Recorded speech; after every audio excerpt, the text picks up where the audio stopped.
Everyone,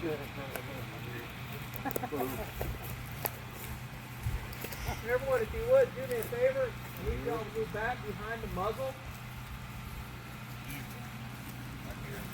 You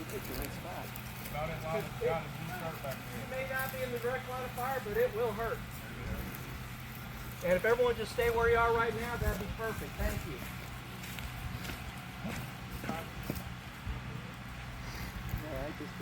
Good afternoon. Good afternoon.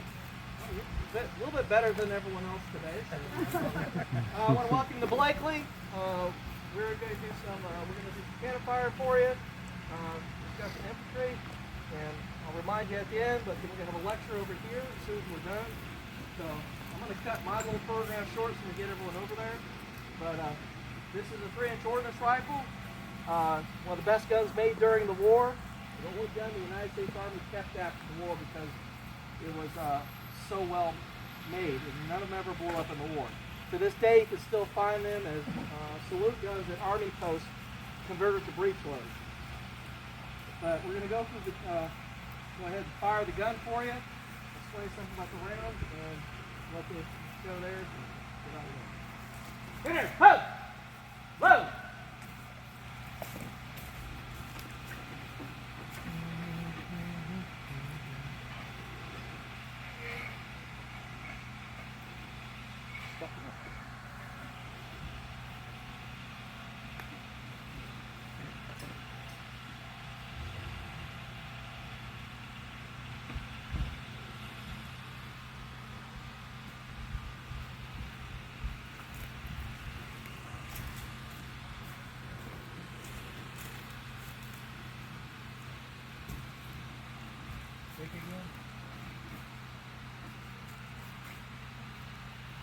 Ready.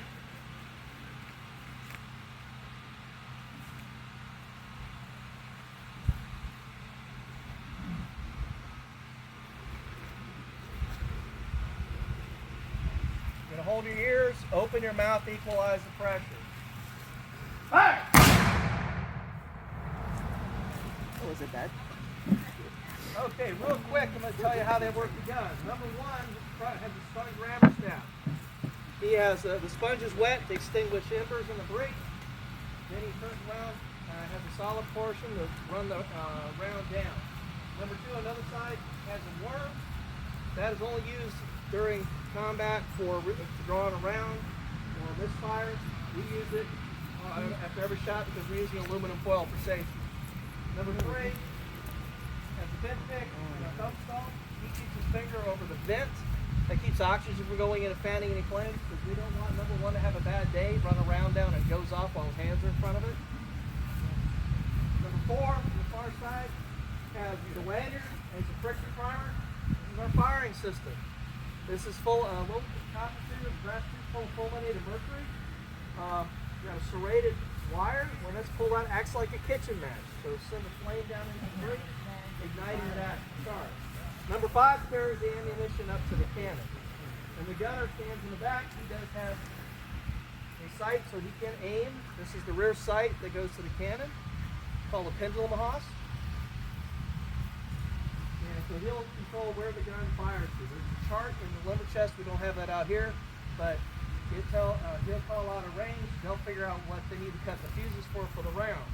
This is some of the rounds out here. They're hotchkiss shells.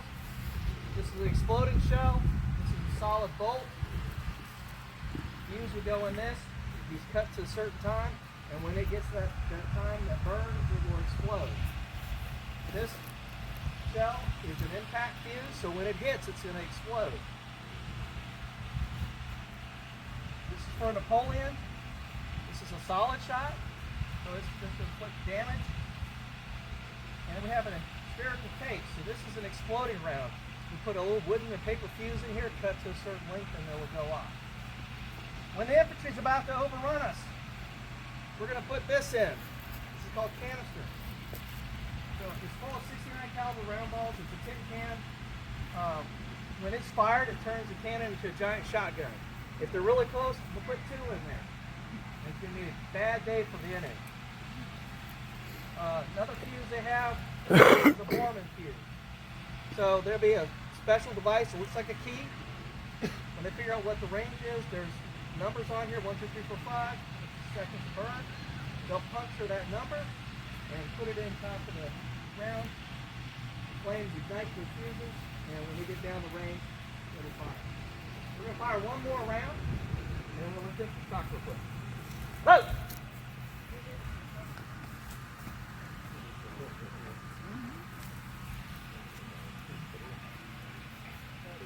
Unfortunately, we'll have to do it as fast as possible if somebody's coming after it. Oops.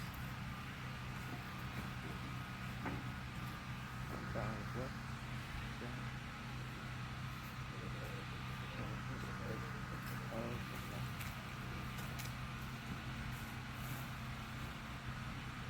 Yeah, these the ammo kit.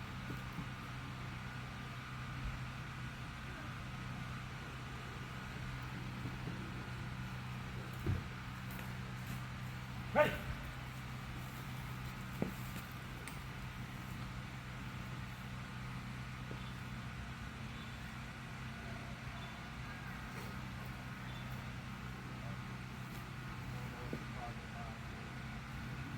You feel cool? Okay. Fire! All right, Timmy, got any questions?